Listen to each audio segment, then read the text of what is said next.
Members.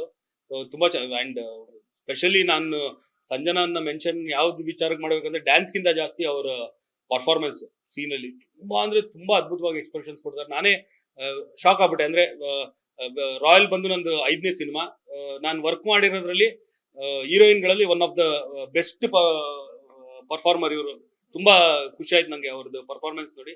ಅಂದ್ರೆ ನಾನು ಅವ್ರದ್ದು ವರ್ಕ್ ಸಲಗಾಲಿ ಮತ್ತೆ ಇನ್ನೊಂದು ಯಾವ್ದು ವೆಬ್ ಸೀರೀಸ್ ಹನಿಮೂನ್ ಅದ್ರಲ್ಲಿ ನೋಡಿದೆ, ಖುಷಿಯಾಗಿತ್ತು. ಬಟ್ ಇವರು ನಾನು ಕೇಳಿದೆ, ನೀವು ಆಕ್ಟಿಂಗ್ ಎಲ್ಲ ಕಲ್ತಿದ್ದೀರಾ ಅಂತ. ಇಲ್ಲ ಸರ್, ನಾನು ಕ್ಲಾಸಿಕಲ್ ಡ್ಯಾನ್ಸರ್ ಅಂದ್ರು. ಆಕ್ಟಿಂಗ್ ಗೊತ್ತಿಲ್ಲದೆ ಸಿನಿಮಾ ಇಂಡಸ್ಟ್ರಿಗೆ ಬಂದು ಅದ್ಭುತವಾಗಿ ಆಕ್ಟ್ ಮಾಡ್ತಿದ್ದಾರೆ.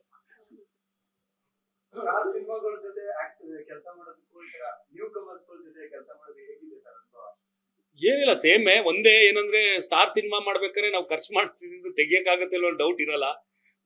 ಹೊಸೊಬ್ಬರ ಜೊತೆ ಮಾಡ್ಬೇಕಾದ್ರೆ ಹೆಂಗೆ, ಯಾಕಂದ್ರೆ ನಮ್ಮನ್ನ ನಂಬ್ಕೊಂಡು ಪ್ರೊಡ್ಯೂಸರ್ ದುಡ್ಡು ಹಾಕ್ತಿರ್ತಾರೆ.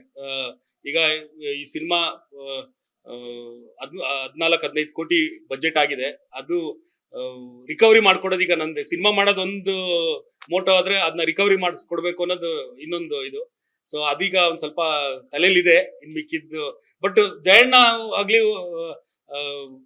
ನಂದು ಜೊತೆ ಸಿನಿಮಾಗೆ ಆಕ್ಚುಲಿ ವಿಜಯ್ ಕಿರಿಗೊಂದರ್ ಅವರು ಕೋ ಪ್ರೊಡ್ಯೂಸರ್. ಅದವ್ರ ಫಸ್ಟ್ ಸಿನಿಮಾ ನನ್ನ ಜೊತೆಲಿ ಇಂಡಸ್ಟ್ರಿಲಿ ಬಂದಾಗ ಅವಾಗ ತುಂಬಾ ಇದೇ ತರ ಟೆನ್ಷನ್ ಇತ್ತು ನನಗ.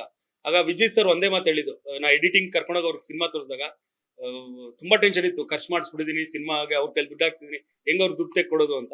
ಎಡಿಟಿಂಗ್ ಅಲ್ಲಿ ಸಿನಿಮಾ ನೋಡ್ಬಿಟ್ಟು ವಿಜಯ್ ಸರ್ ಹೊರಗೆ ಬಂದಾಗ ನನ್ಗೆ ಒಂದೇ ಮಾತು ಹೇಳಿದ್ದು, ದಿನಕರ್ ನೀವ್ ಇಷ್ಟು ದುಡ್ಡು ಹಾಕಕ್ ಹೇಳಿದ್ರಿ, ನಾನು ಇಷ್ಟು ಹಾಕಿದೀನಿ.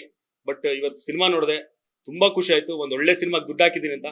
ದುಡ್ಡು ಬರ್ದೇ ಇದ್ರು ತಲೆ ಕೆಡಿಸ್ಕೊಬಿಡಿ, ಖುಷಿಯಾಗಿರಿ, ಒಂದ್ ಒಳ್ಳೆ ಸಿನಿಮಾ ಮಾಡಿದೀನಿ ಅಂತ. ಹಂಗ ಹೇಳಿದ ತಕ್ಷಣ ತಲೆ ಮೇಲಿಂದ ಒಂದು 100 kg ಭಾರ ತೆಗೆದು ಸೈಡ್ ಅಲ್ಲಿ ಇಟ್ಟಂಗ ಆಯ್ತು. ಸೊ ಅದೇ ಎಕ್ಸ್ಪೀರಿಯನ್ಸ್ ಜಯಣ್ಣನ ಹತ್ರ ಆಯ್ತು.